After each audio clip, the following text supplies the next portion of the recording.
Balake. Where is Balake at? My name's Blake. Do you want to go to war, Balake? I'm for real. Aaron.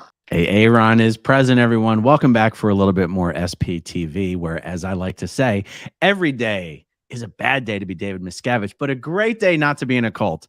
So, guys, while Scientology is out there in the aftermath of Danny Masterson's conviction, while Scientology is out there publicly denying the existence of basic fundamental Scientology policies that every Scientologist knows to be true, I figured this might be a good time to highlight a recording that was first made public 4 years ago.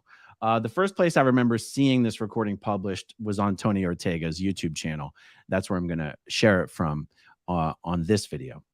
This was a recording of Scientology ethics officer, a Scientology ethics officer at their Clearwater base called Flag. Now, this ethics officer, his name is Daniel, and this recording is from 2014. And this is a recording where Daniel has called in Sylvia Wagner-DeWall, and he is about to inform her that she is being declared a suppressive person. Now, in the course of this recorded conversation, Sylvia makes it very clear to Daniel what she knows and what he knows that will mean for her once Daniel makes this declare official. And just like Scientology is out there claiming there's no Scientology rule preventing Scientologists from reporting crimes of other Scientologists to the authorities, Scientology is also out there very often saying there is no such policy in Scientology as disconnection and enforced disconnection and enforced familial connection. That is bigotry, sir, to even imply such a thing. This recording of Sylvia's meeting with Daniel, the ethics officer at Flag, is some of the best real life, real time evidence that I've seen published about not only that this policy exists, but how heartlessly it is applied and implemented without any care whatsoever about the effects to the person's lives involved. So let me shift my view here. And if there's anything wrong with the audio here, please let me know, guys, in the live chat. And let's take a look at this. And I'll add some information and some detail as I think it's helpful.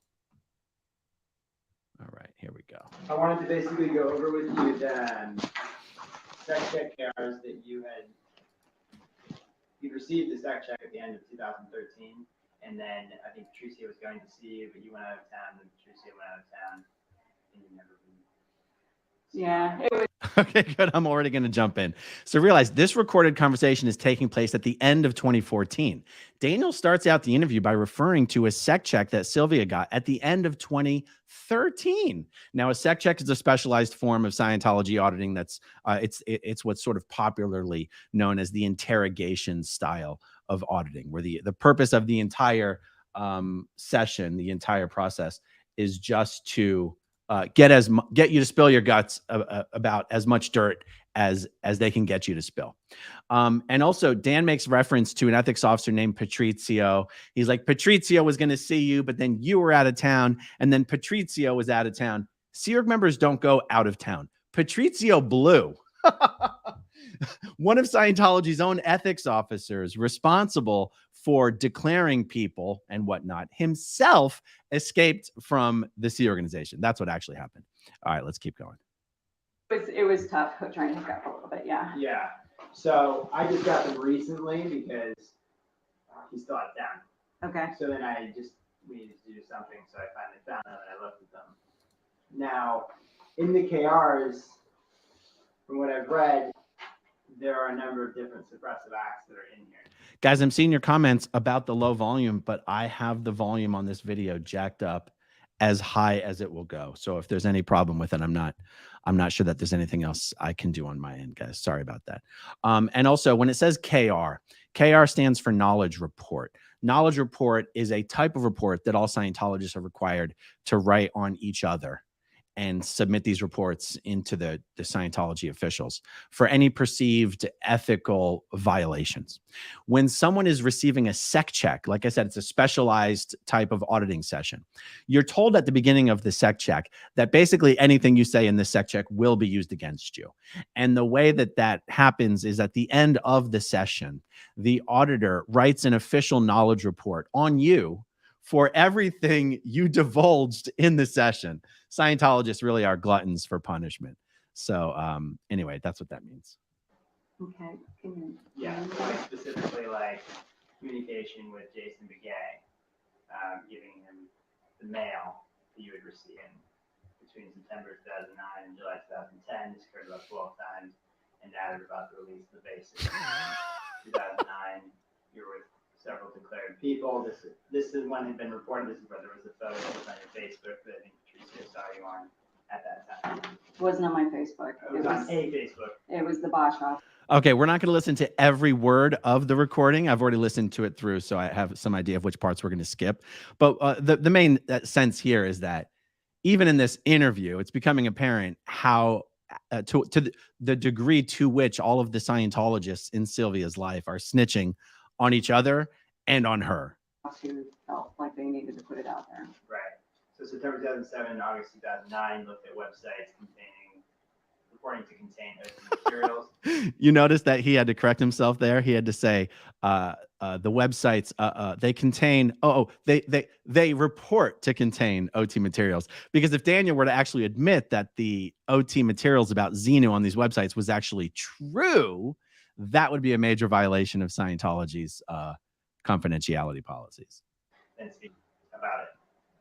This occurred weekly, initiated, but Sylvia feels she contributed to keep us in this activity. She also smoked pot with him for a few of those times. Oh, Lord. Girlfriends. In July 2010, Sylvia got Mike Render's email. She read his blog a few times with cognitive she had to stay off these types of lines.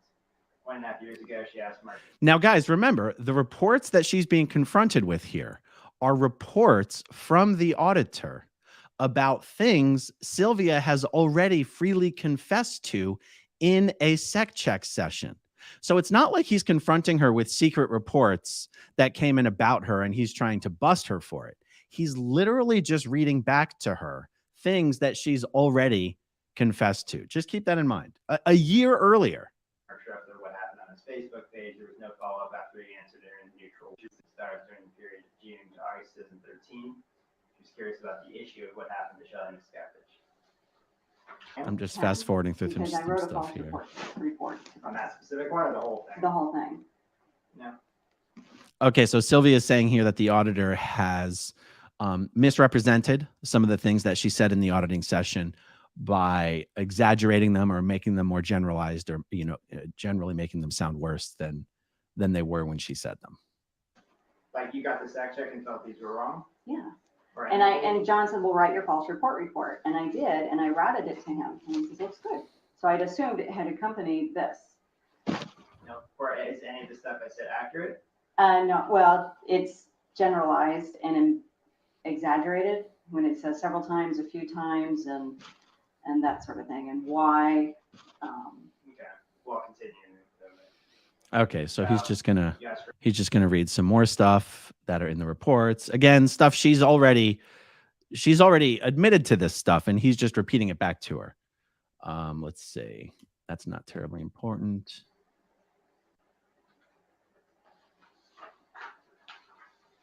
Those are them. And then more recently, there were posts that you'd made on Smith-Lister and Aaron Smith-Levin's Facebook page. Uh-oh, we got Scientology Inception going on here.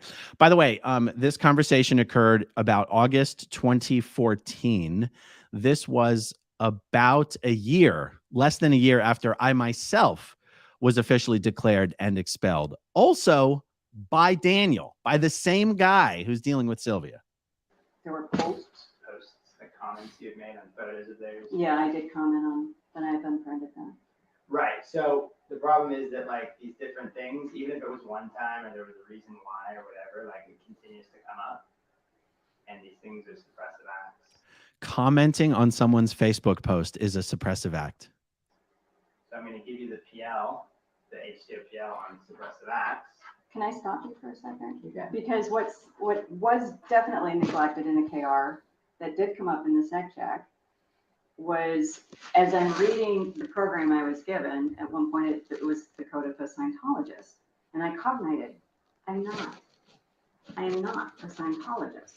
Okay, guys. So what Sylvia is doing here is something I can really relate to. She's about to embark upon the section of the meeting with Daniel where she's basically trying to tell Daniel, you don't have to do this. There's a better way. She's trying to lay the groundwork to talk some sense into Daniel that declaring her would be bad, stupid, unnecessary, a misapplication of Scientology policy. It would do more harm than good. And I myself have had many such a conversation with Daniel, not just about me and my situation at that time, but prior to that, my mom's situation when she was getting declared and expelled for similarly stupid stuff. So this is a part of the recording I very much empathize with, but we might skip through some of it. So let's go back to it. And the desire to be in a church does not appeal to me. I don't like the rules. I'm not an enemy. I'm very supportive. If you heard the conversations between me and my husband, who said he would come down here, he will make a statement to get his ass on course at Bel Air Mission because he has gains, he has wins. Okay, we're going to fast forward a little bit here. I am 35 years of money, okay? And a few summer volunteer. When I came to Clearwater 20 years ago, I was like jumping for anything and everything that I could volunteer. I painted Winter Wonderland, okay? Way to Happiness. I'm there, I'm hanging them out. I love the Way to Happiness. I'm not going to be one of those that are going to be able to abide by the rules. It's just me. I'm not that. I know I'm scared. I'm scared about telling you this. I read up and it's like, I'm not making a public announcement. I'm not telling my friends this. See, what she's trying to explain here is that, look, just because I'm leaving Scientology doesn't mean I'm committing a suppressive act. I'm not going to publicly depart Scientology. I'm not going to dissuade other people from doing Scientology. I'm not going to talk people out of getting auditing our courses. She's trying to make the argument that declaring me would be unnecessary and improper. I applaud their wins because they look happier. They look brighter. I enjoy that part. What I don't enjoy is this, because for me, it squishes me. And though it's been explained and read and the policies and everything else, I've word cleared it and I'm like, I still disagree. And LRH says I can do that. See, she's even appealing to Dan's own knowledge of some of the fundamental Scientology basics that tend to get ignored, which is that technically you're supposed to be able to disagree and comment and utter and write upon your disagreement with others. Technically speaking, that is supposed to apply even within the world of Scientology. Now I say technically, because in reality, it doesn't apply. You're not allowed to disagree. You're not allowed to comment or utter or write upon your disagreement with others, including L. Ron Hubbard. But she's trying to appeal to some little seed deep inside of him that knows way back in the day, it used to be something that was permitted. And he also said it's not for everyone. I'm like, well, you know, there's certain parts of the tech I do disagree with, but I have to say 99.9% of it I love. That's the tech. But for me, and right. About the course room, I might do extension courses, but quite frankly, the congresses are probably going to take me at my rate about the next 3 or 4 years. So we're going to fast forward here a little bit. Essentially, she's saying, look, it's not for me, but I'm good. Leave me alone. I'll leave you alone. I'm not interested in being in the church's good graces, but I'm interested in playing nice is sort of where she's going with this. Totally fine. So basically, the point is like these actions that are laid out in the sec check here, like, or even like connecting up with declared SPs, these people are enemies of our church. I do understand that. Right. So you don't want to do it. I'm not here to try and handle you to do it at all. He's referring to, I'm not here to handle you to do some sort of a program to stay in our good graces, because what he's really there to do is tell her she's being declared a suppressive person. These actions for our policies are suppressive acts, and they get labeled as such. And the problem with living in Clearwater is that there are many tons of Yes, Scientologists. there are. Dan just makes a really interesting point, which is that Scientology will give you a harder time if you live in Clearwater. They consider Clearwater to be their territory. They go, this is our city.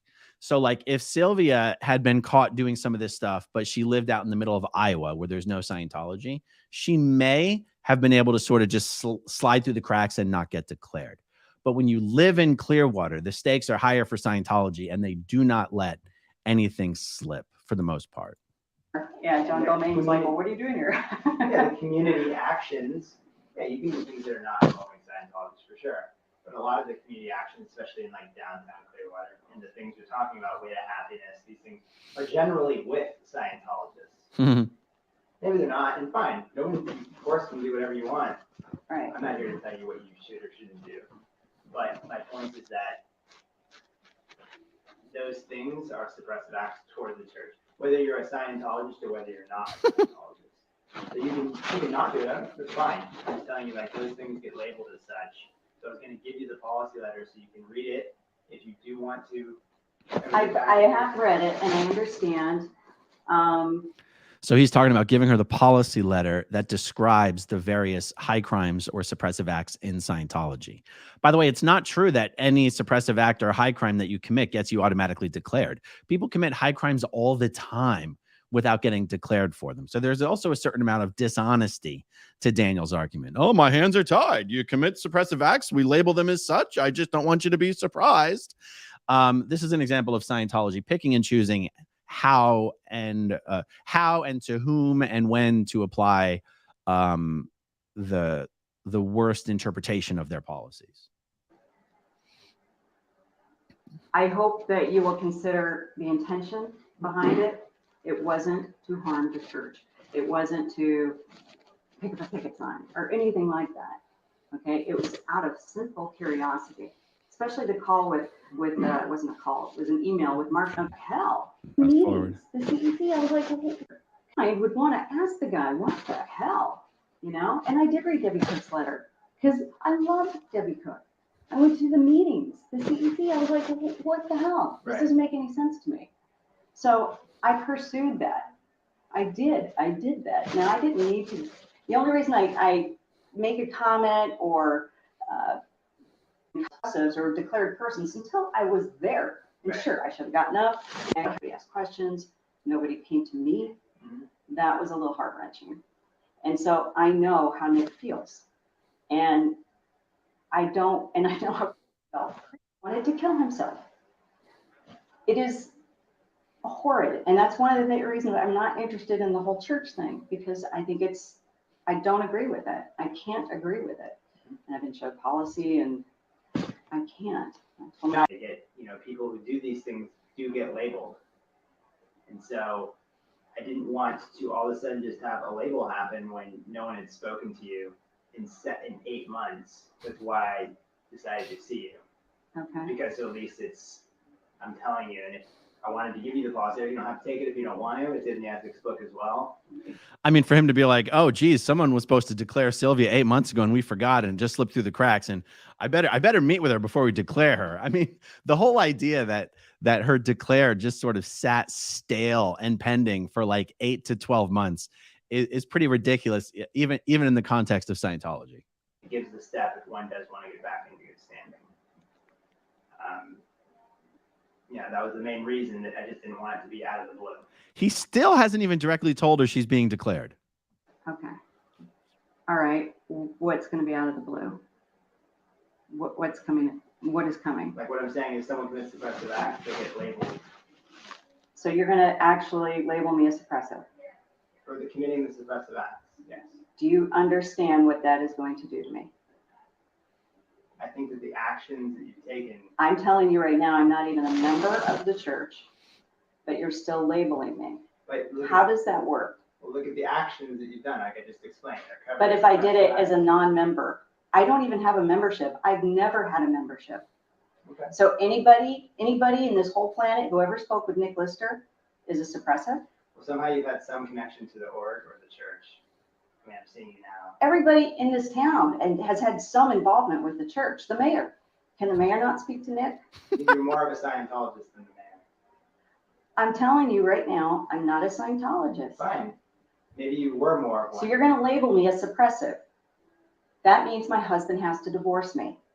That means I lose half of my clients. That means my son, who is in a band with a Scientologist, who's about to make a big record, can't be in that band anymore. Or he has to disconnect from his mother. I have to disconnect from my brother. I've lost two to death. And now I'm going to lose to disconnection. You notice at no point in here does Daniel deny the truth of everything Sylvia is saying being declared means. I mean, this doesn't come as a surprise to a Scientologist, but the fact that Scientology has the balls to publicly deny there is such a thing as disconnection, and yet you have this recording right here proving all Scientologists know what disconnection means. Does this make any sense? I'm just telling you, you need to take responsibility for your actions that you've done. They weren't suppressive. There was not any harm intended. I had a communication. I have seen Bruce sleep on the street. Say, hey, what are you doing? You know, he responded to a communication. How come he's not in here having to do this? Why isn't he labeled a suppressive? I don't know. Did you report it? Did you report him? I don't know, Sylvia. If you report him, maybe I will declare him a suppressive for talking to someone. He didn't report himself? My goodness. I don't know. Isn't he I heard okay? about it. I'm just telling you that you need to take responsibility for your actions. You can handle it. By doing the program. It's covered in the reference. It's covered in the HCOPL. Guys, I'm still struck by the fact that he is still not using the overt language that you would expect an ethics officer or a master at arms to use in the Sea Org. He's never said, here's your declare issue. Here's what you're being declared for. Here's your high crimes. Here's the COMEV that came back. It sounds like there wasn't even a COMEV. It's just she got a sec check. She cooperated with the sec check. She spilled her guts in the sec check, and they've just been waiting for 9 months to tell her she was going to be declared. And he's still dancing around it. I have a copy or it's in the ethics book.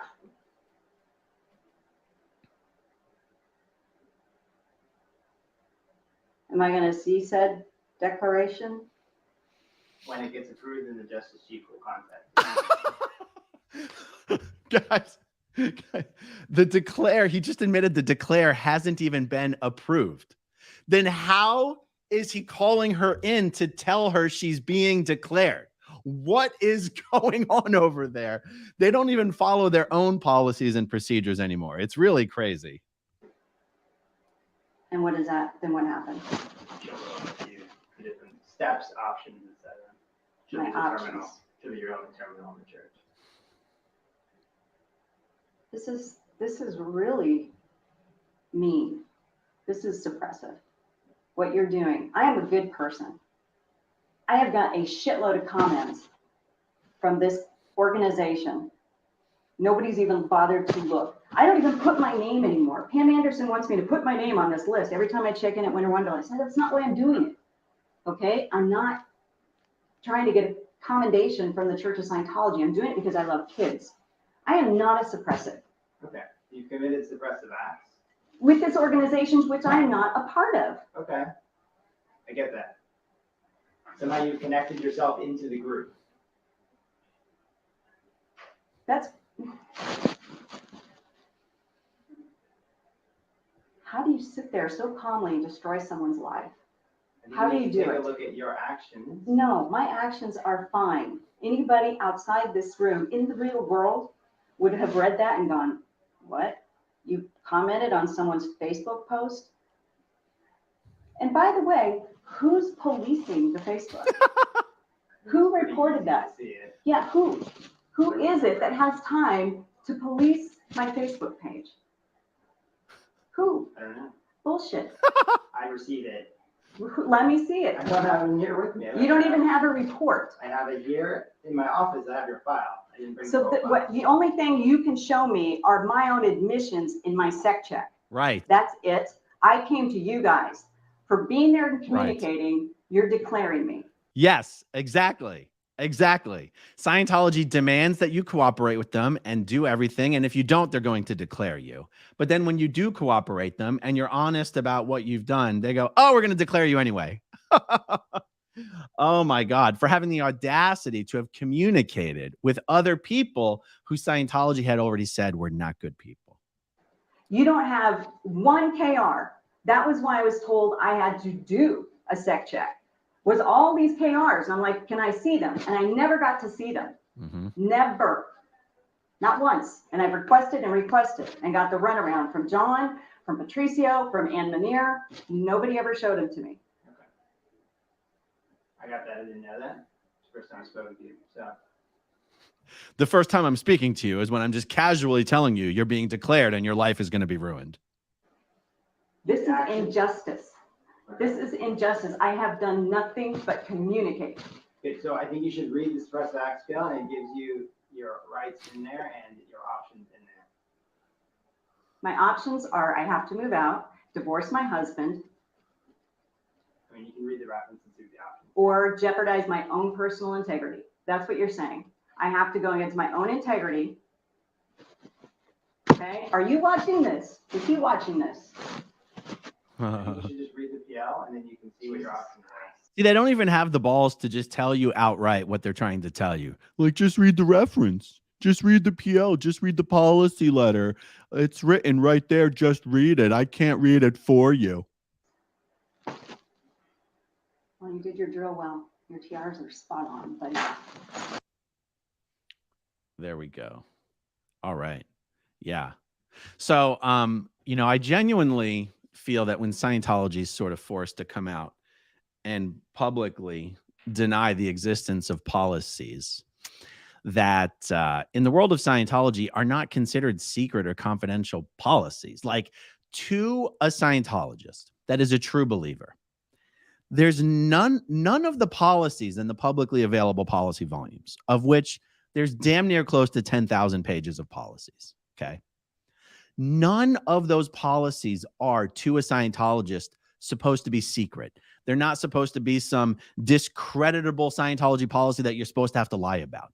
All of these policies, to a true believer, are supposed to be reason. They're supposed to be sort of the epitome of ethics and sanity and reason.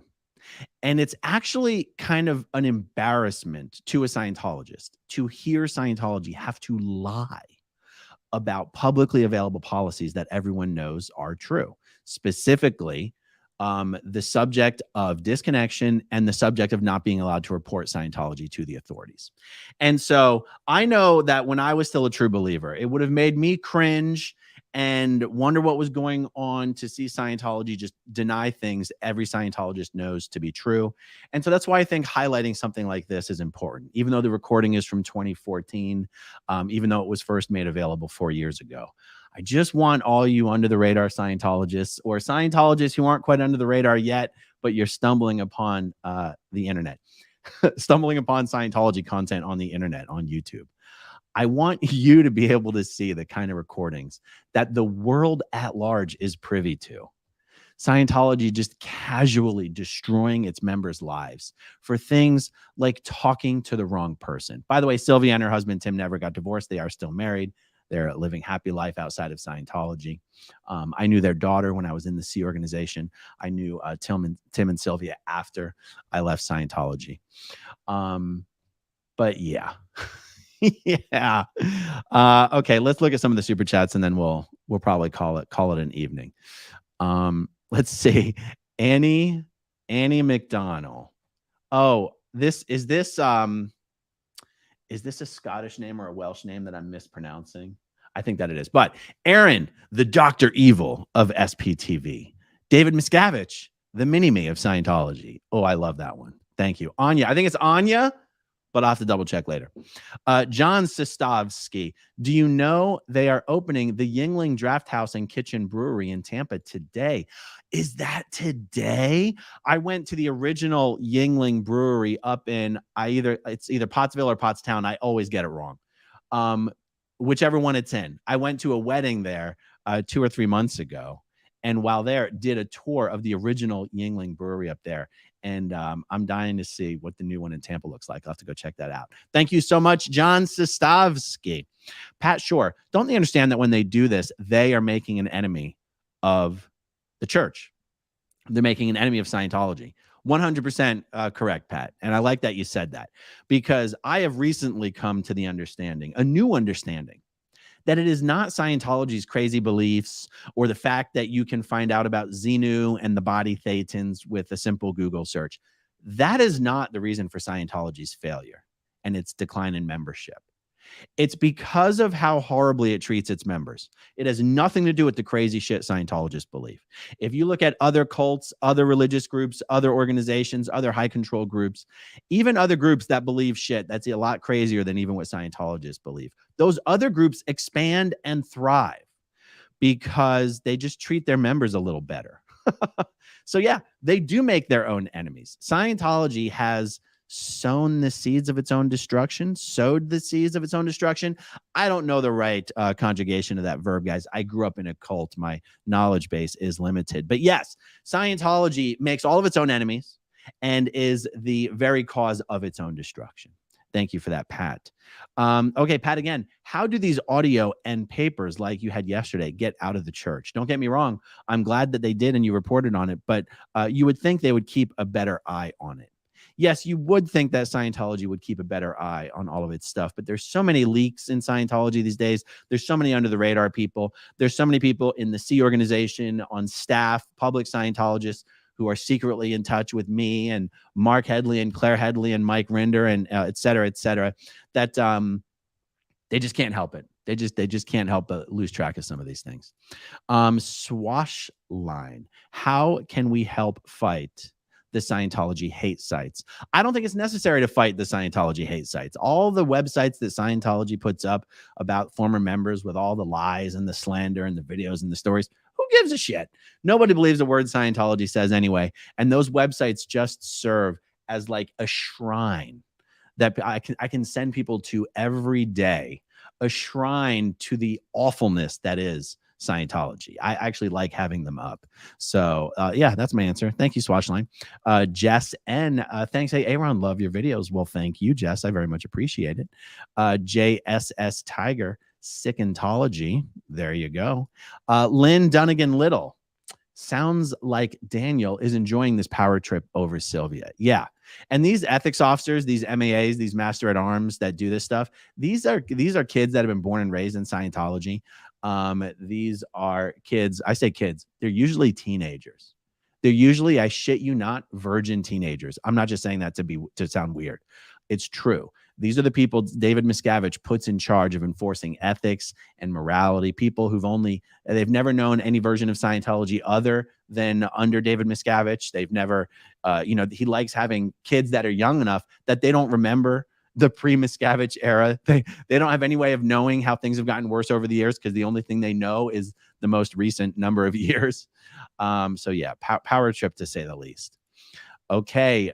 Serrano, do they declare people to drum up revenue from people? Why wait a year? I think it really did just slip through the cracks. You're not supposed to wait a year. And it doesn't sound like Sylvia was getting auditing between the time that she had that sec check and the time that she was declared almost a year later. In general, I'm just going to say that threatening to declare someone is not necessarily a common strategy to generate revenue.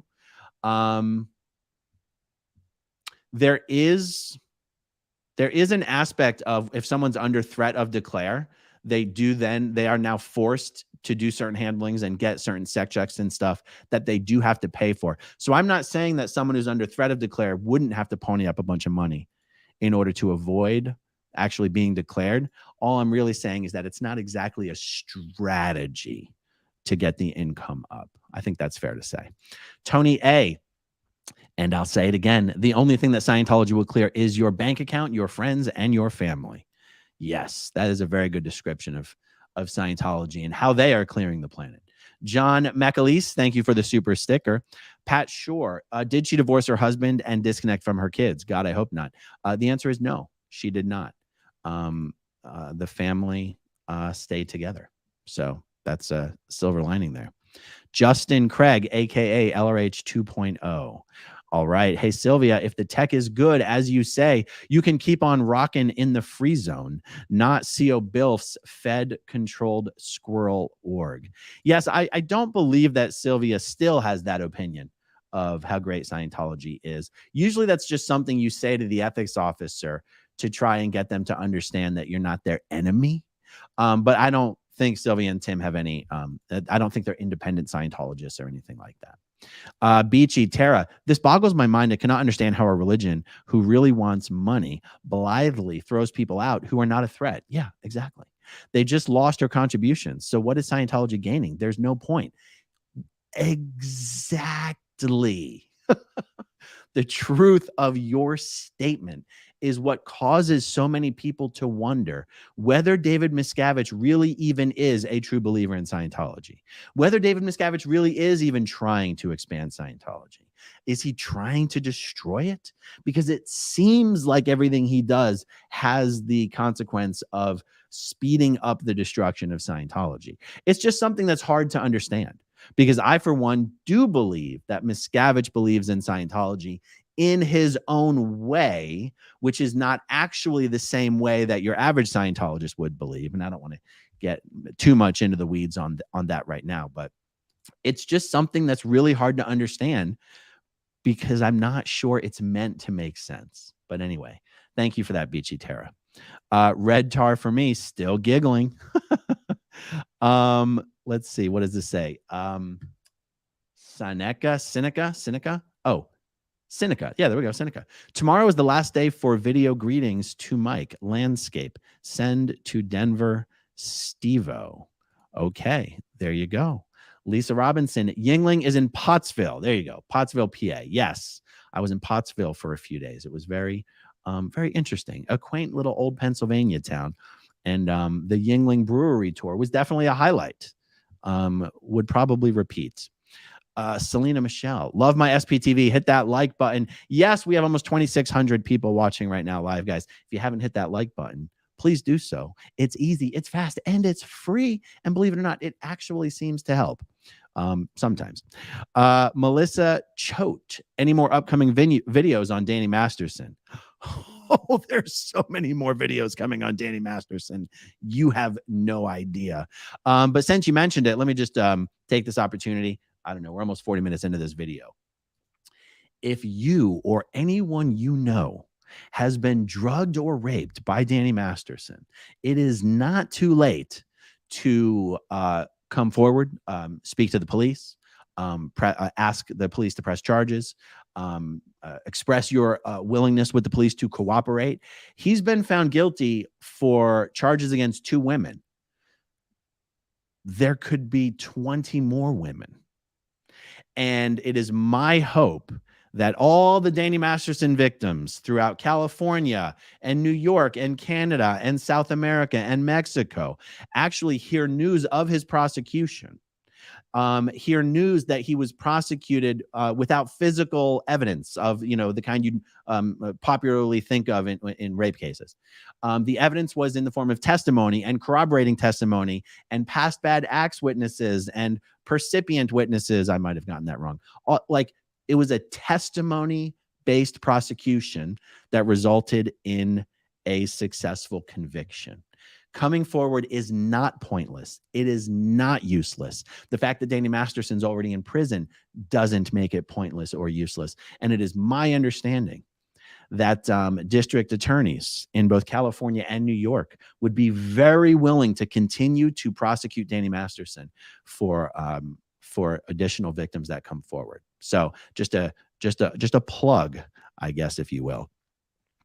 Let me see. E.G. Johnson, minimizing syllables and using acronyms is to make noobs feel new.